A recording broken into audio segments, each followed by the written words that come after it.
Coach, recently we've heard from Scott Frost of Nebraska and Ryan Day from Ohio State, really with an emotional reaction to the fact that the Big Ten schedule has been postponed.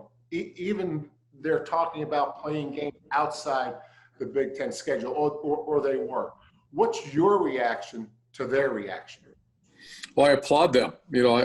I think everyone, the way I always looked at it, Jerry, was this, and I would actually tell the president and I would tell the athletic director when I was a coach, that in my mind, I really don't work for the university. I don't work for the president. I don't work for the athletic director. I work for the parents and the families of the student athletes. We're the ones that sit in a home and go recruit these people. The coaches are out on the road recruiting. And at the end of the day, because I've been on the parent side, they're going to hand this player to you, the coach, not necessarily the university, but the coach. And they have to really believe deep in their heart that coach is going to fight for them as hard as they can.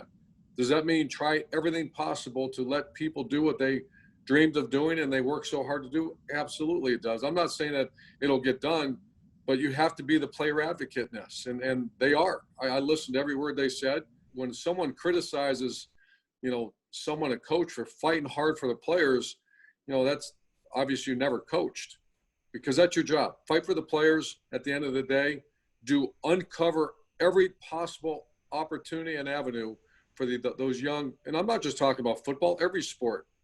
I handed my daughters off to volleyball coaches. My son's playing college football. I would expect the coaches fight as hard as you can for the player.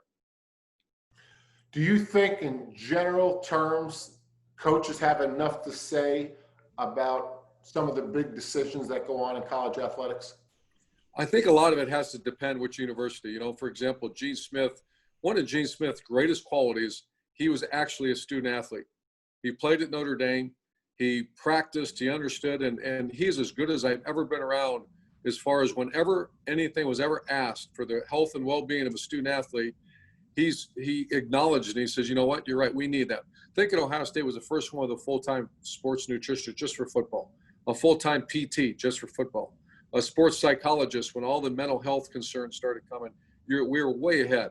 Why is that? Every coach wanted it, but Gene Smith is a guy that played the game. So I think a lot of it depends on which institution you're at. I can speak on behalf of Ohio State because I know it.